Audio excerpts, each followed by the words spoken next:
What's up, YouTube? Welcome back to the channel. This is gonna be the DBD. I know it says 9th anniversary, but I think this is just in general. Yeah, I'm excited. PTB for FNAF also comes out the same day that I'm recording this, which is the 27th of May. Yeah. But yeah, I'll see you guys when the stream starts. Hey, We're here. We're back. All right, here we go. We're back. We're back. here. We're live in Montreal. We're live in our studio, in our brand new studio. Hopefully you guys can hear. New studio, who this? Who right? dat?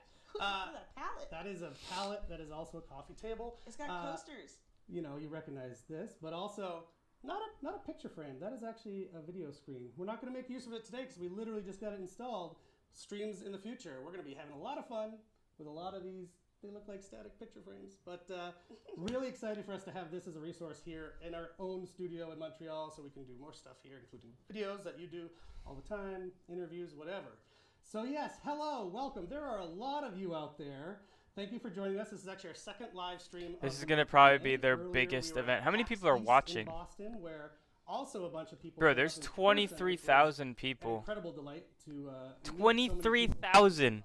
So let's not delay. Sorry for the ads. There's not much I can do about it. Sorry. Today with the run of show.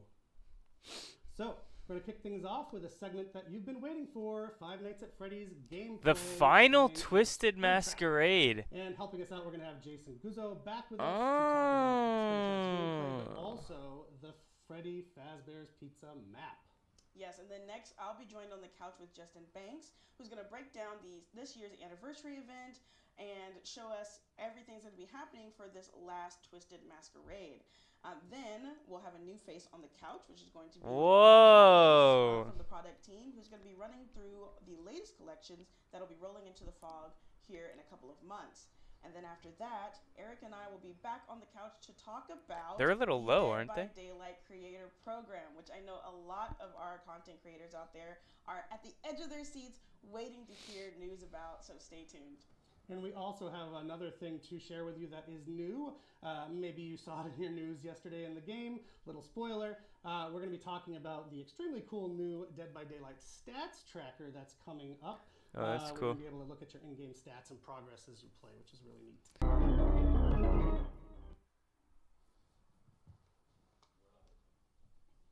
Whoa!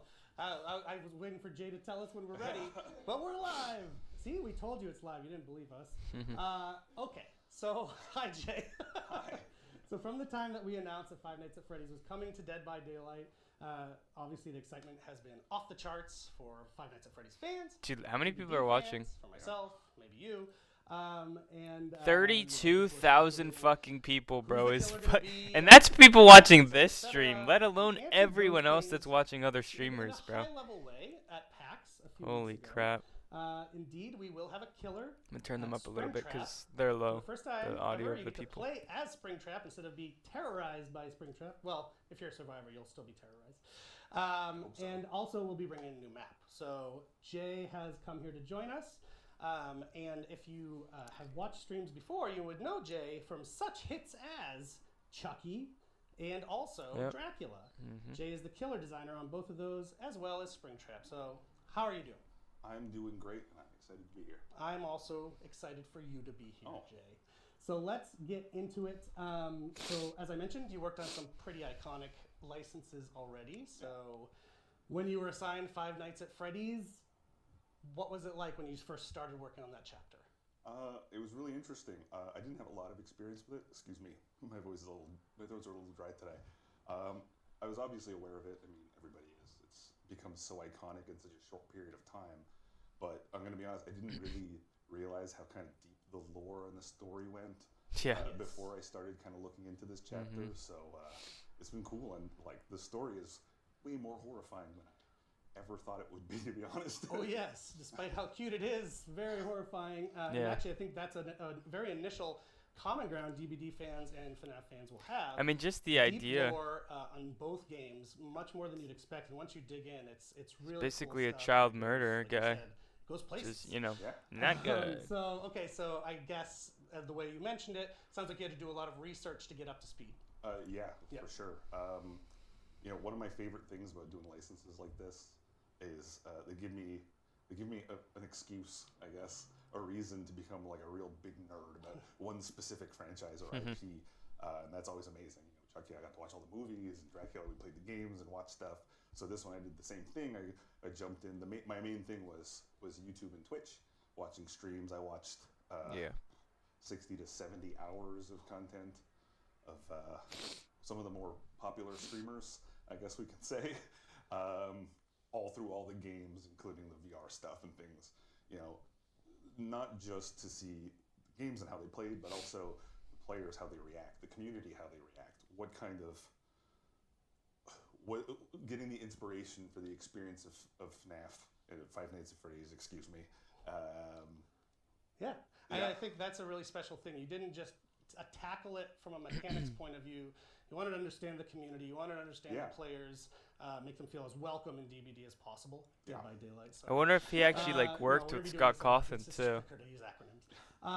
To make sure that all the lore and stuff was so any surprises correct. You found along the way as you were doing that? I mean, this won't be a surprise to most people, but it was to me. Was, like I said, just how passionate the community is. They're like you said, it's very similar to DBD in that respect of very passionate fans and a very passionate community. People who they watch the trailers and they watch gameplay and they pixel peep.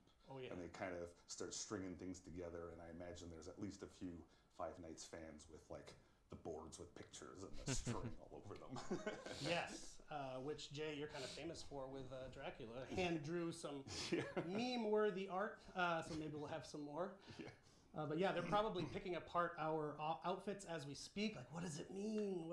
I just wanted people to see my cool new mint-colored shoes. That's all. Just wanted people to see. I don't know if I can show it. My daughter bought me Freddy Fazbear socks for Christmas. Freddy on the feet. Likewise, my son gave me his Freddy plush for good luck today. So we are loving it over here. So before we jump into the gameplay, why don't you tell us about how you started to approach the design of Springtrap? It was a really interesting one because obviously, if you know both games, gameplay-wise, they're pretty diametrically opposed. Five Nights at Freddy's is really about sitting still. You manage resources, particularly the battery, and try not to get killed. Whereas DBD is all about moving around, doing the gens. If you sit still, you're gonna get yourself killed. It's not a great idea. So it really became about kind of nailing down. Yeah, that is true. What that is true. Quintessential Five Nights at Freddy's experience is. Things like the security office, the battery power, all those amazing jump scares, and just kind of figuring out how to adapt that into the context of DVD. Perfect. So with that transition, let's get into Springtrap specifically and his gameplay. So one of the goals for Springtrap was to figure out how to lean into those jump scares, which are kind of the thing about the Five Nights at Freddy's games, right? Without making him just a straight up stealth killer, which was something we wanted to avoid.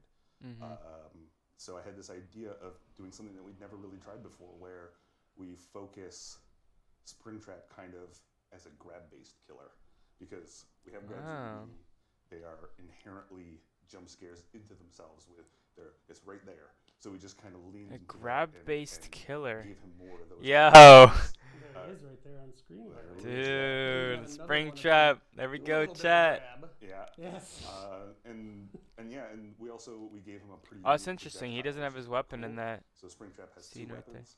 I get to finally announce. I know the community have been talking about it. So he has a large pizza knife as his main weapon, and a heavy fire axe as his power. Yeah. So, I know people were saying the heavy fire axe. I know people were saying that. How's it different from projectiles that other characters in Dead by Daylight use? Yeah, so it's a very projectile. It's not going to play like any other projectile killer that you've tried before. We wanted to do something a little bit interesting with it. So if you throw the axe and it hits something in the environment, whether it's a missed shot or it's deliberate, it creates an AoE that lasts about 15 seconds. And if a survivor walks through it, you get killer instinct on them for a short period of time. If you hit a survivor with it, kind of gets lodged in their back while you're chasing. Kind of have an axe lodged in your back. A little bit. That's pretty sick, though. So they can remove it manually. or they can do it quicker in co-op with another survivor. That's actually pretty sick. As Springtrap, you can also retrieve it yourself if you get in close. You can skip kind of the steps of downing the survivor and picking them up. You get in close to a survivor that has the axe embedded in them. Click the button, you grab the axe and the survivor at the same time. You get a little jump scare, and then you're carrying them on your shoulder. A couple of little notes.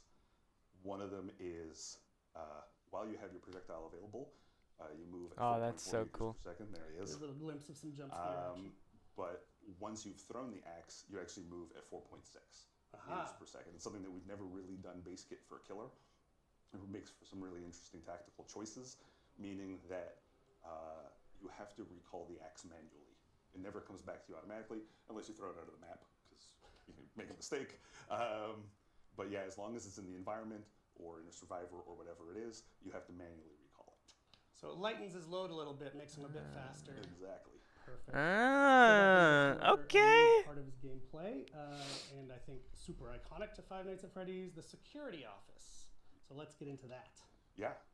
So it was really important for us to give the killer and the survivor a really kind of interesting shared experience in that space, which allowed us to also lean into the jump scares. And some of the ways we came up with was to introduce the security office, which is part of any trial that Springtrap is the killer. It's part of his power. Whoa. But it acts as kind of a transitionary space. So we have 7 doors that appear randomly around the map at chest spawns.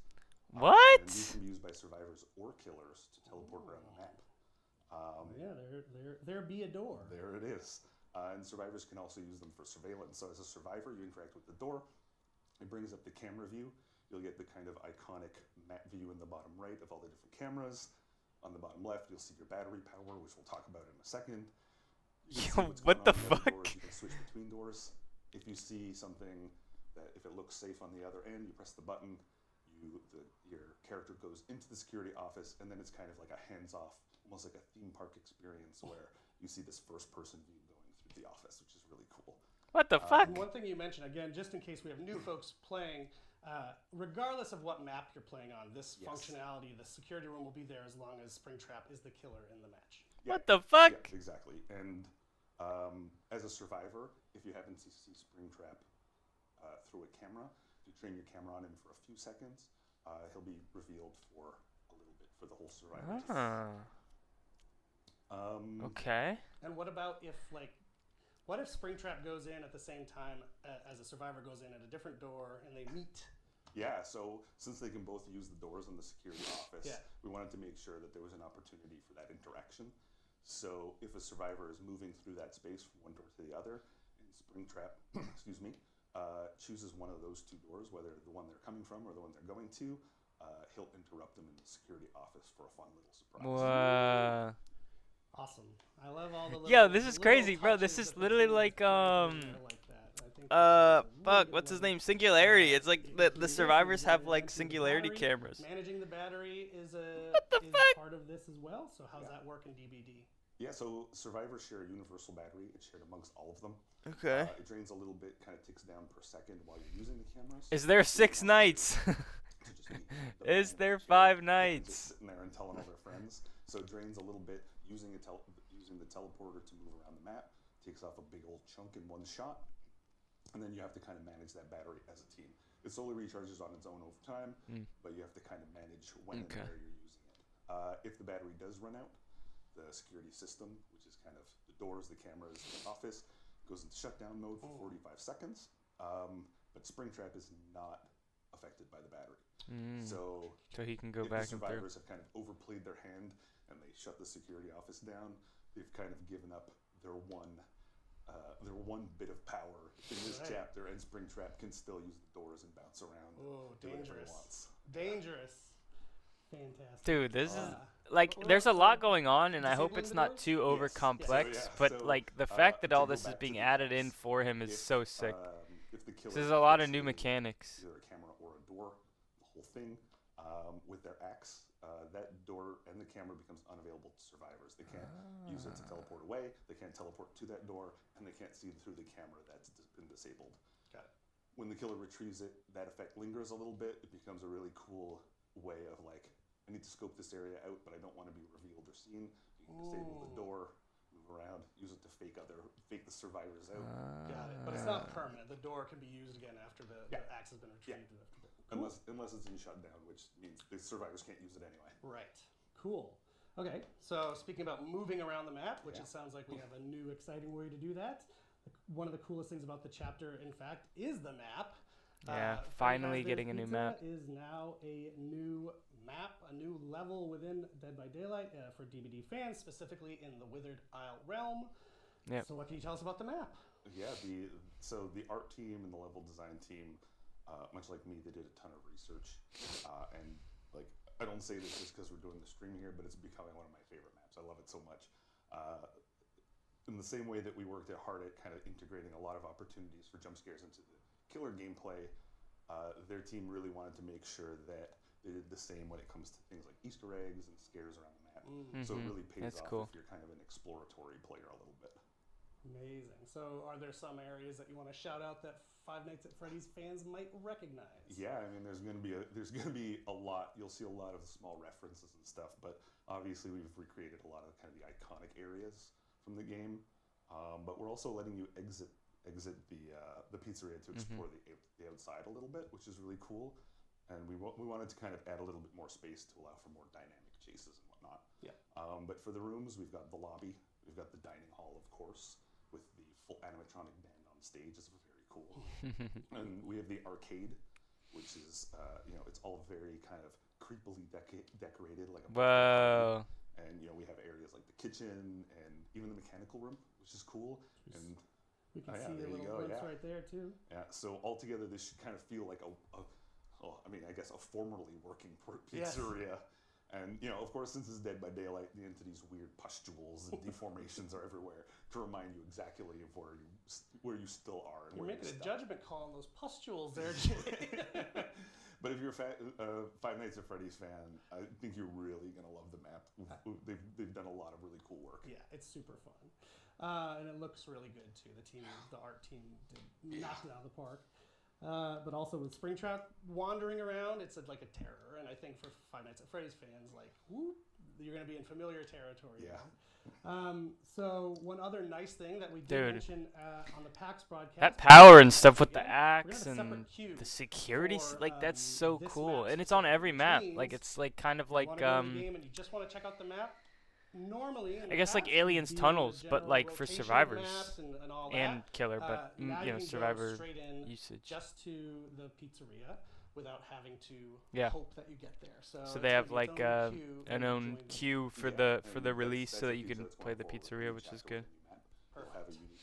It's good. I hope it doesn't kill the queue times of standard, but at the end of the day, most people want to play that for the chapters, the new maps. So for the killer. As Springtrap, get used to the arc of the projectile. As I said, it's super unique compared to other projectile killers. We've done something that really allows you to kind of pull off some pretty gnarly trick shots. Oh, shoot. Some really interesting ones on our internal playtest. It's been super fun. So test that out, get used to it, and take advantage of the jump scares. Oh, yeah. Especially if you're playing with your friends, hearing them shout in your ear is always a great time. Yes. But for survivors, take advantage of the cameras and the doors.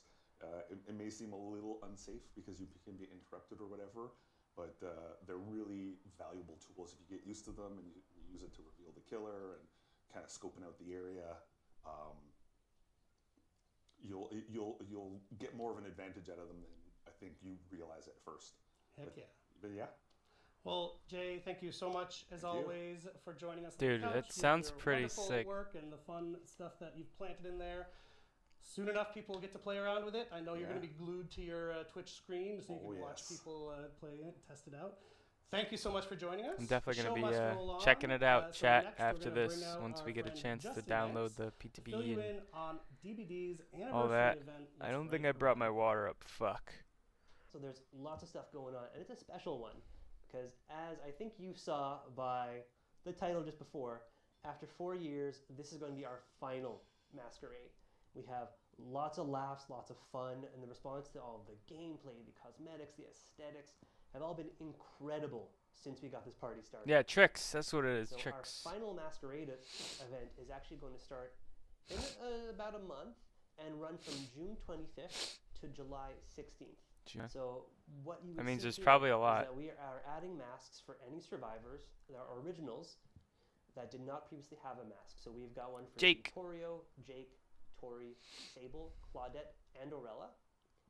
And then on Tori's the is killer kind side, of cool. we only had one that's missing a mask, so we have a mask for Houndmaster. And then what we have to supplement that to keep 6 collectible pieces per roll is 5 killer anniversary weapons that look amazing. So for that, The we've got spirits, one for yo, the Nurse, spirits is sick. Huntress, Doctor, and Whoa, the Spirit. trappers is cool I too. cannot wait to get my hands on that spirit one. Yeah, the spirit oh my one is God, dope. They all look so damn good. It's so good. And we've not left out 2 other characters because those are going to get the fully earnable outfits Okay. from the event. So we've got David King and the Wraith. So It's not fully Ghostface, it's decked the out, Wraith. ready to celebrate the Nice. party. So with that, we are catching The up Wraith on boy. all of our original characters, making sure that everyone is able to dress for the party for our final masquerade, which I think is really cool. It's super cool. And one thing that we've started to do over the past few years is introduce what I'm calling guests to the party. Okay. So some licensed characters who are getting outfits. Now, I don't want to spoil anything, That's so cool. stay tuned for Hollis's section after, as he shows you who is guest starring at the party. These are gonna be pretty fucking sick. This time around, we have some outfits for the Lich Vecna. Whoa. Who's wearing his Masquerade Lich outfit, as well as Baemar, Whoa. who's wearing his Masquerade musician outfit. And man, I wish I could grow a mustache like that. It's magnificent. Oh, it's beautiful. Plus, as always, all the masks and outfits from previous years will also be returning to the store. You're going to be able to find a few select masks in bundles for Killer and Survivor. And for anyone who may have missed Twisted Masquerade last year, we'll also have a bundle with rewards from that. So the Unknown outfit, the player cards, and the tokens. That's correct. On June 17th, we have our highly anticipated Five Nights at Freddy's chapter releasing, along with it, the Five Nights at Freddy's collection. Ah, Now, shit. As you know, Dave and Matt already revealed one of the outfits at PAX, but we got a few more to show off today that no one's seen quite yet. Okay. But in case you did miss PAX, first of all, what are you doing? Yeah, what are you doing? Second of all, Dude. you would have saw that we revealed our Yellow Rabbit legendary outfit for our Matthew new Killer Lillard, bro, Springtrap. coming back This is an sick. Incredible outfit from the Five Nights at Freddy's movie that features the likeness of Matthew Lillard, who played William Afton on screen before the Springlock accident that really turns him into Springtrap. Yeah, it's Now, pretty this sick. outfit has original voiceover from Matthew Lillard that was recorded just for Dead by Daylight, as well as some special voiceover and animations in the lobby. Okay, I cannot wait to get my hands on that. But are there going to be other versions of Springtrap coming into the fog as well? There is. We also have a Glitch Trap, a legendary outfit for Springtrap. And Glitch Trap first appeared in Five Nights at Freddy's Help Wanted, and Yep. the sequel Help Wanted 2, where That's he played cool. a very crucial role in the story. So it's amazing to have him as part of this collection. And as an added bonus, for both legendary outfits, when you unlock them, you'll receive a portrait badge of those characters as well. Oh, that's so cool. Glitch Trap portrait badge for Glitch Trap, and a Yellow Rabbit portrait with Matthew Lillard's likeness when you buy that as well. We also have 2 very rare outfits for Springtrap, which are both taken from Five Nights at Freddy's Special Delivery, the mobile AR game, which are Clown Springtrap and Toxic Springtrap. Whoa. Clown Springtrap Oh, is shit. straight from the game, looking just like fans will remember him. But we put our own twist on Toxic Springtrap to really make him our own. That's Ooh. all. For the survivors out there who want to show their love for FNAF, there will be Freddy Fazbear's t-shirts available for all original survivors. You can buy them individually Nice. or bundled together at a discount. For example, Gala Gabriel, who's often portrayed in space-themed outfits, we finally gave him something more casual. Yo, to that's show actually different kind of sides tight, him. bro. Looks so good. He's a handsome man, isn't he? Handsome man. Handsome. On top of Gabriel, we also have outfits for Tori, who will be taking Ooh. a break from her cult robes. That one's kind of That cool. looks so good. One I know you're very excited about, which is Talida, who is getting some pants and escaping her shorts and skirt purgatory that she was in for a bit there. Bitches. Yes, pants. Thank you. And since the artist's outfit is a legendary outfit inspired by the Boulay Brothers themselves, buying that one will get you an exclusive Boulay Brothers themed portrait badge. Yes, kits. Oh, I'm so excited. So excited to get my hands on that. Sneak preview. Well, I mean, this is the best segue because we're going to be talking about a. We didn't fan see the favorite Huntress one. returning. Yes, that is right. The Waterfront Massacre Collection is back. And for anyone out there who doesn't know what the Waterfront Massacre Collection is basically Day at the Beach gone terribly, horribly wrong for our characters. This time around, we have outfits for Elodie, Orella, Ace, and the Xenomorph. Are we gonna Same, keep? but in Oh, more classic Jesus. Ace fashion. And his outfit is something special. It's very special. He's rocking a leopard print speedo and what seems to be a very short robe. And don't worry, all the people out there, I can hear you typing in chat. I can confirm this outfit is mix and match. So you can go ahead and make those speedos a part of whatever outfit you like. If you want to put it with the top hat from the Alice in Wonderland collection, you can. We're not going to stop Yo, you. can we It's see so the fast. xenomorph, please? Finally, we worked closely with 20th Century Games on our Oh, take of here we the go. aquatic xenomorph. Yo, what the fuck? I'm really happy with how it turned out. It's very creepy, very cool, and honestly would not want to run into that while swimming. Yeah, absolutely not. And you can expect the Waterfront Master Collection as well. Oh as the my Speedo to be god, available on bro, that Amazon. shit is sick. I already know so it's super simple to use, and all you'll need is a behavior account with at least one platform you play Dead by Daylight linked with it. You can also link multiple platforms with cross progression and combine all your stats from wherever you play the game. There's the general statistics page at the start where you can see your global stats like hours played, specific Oh, that's cool. specific play time and matches, total matches, and more. You can also switch between the main stats for killer and survivor. Yes, select one and you'll be able to see things like who your most played characters are, who your top characters are for each role.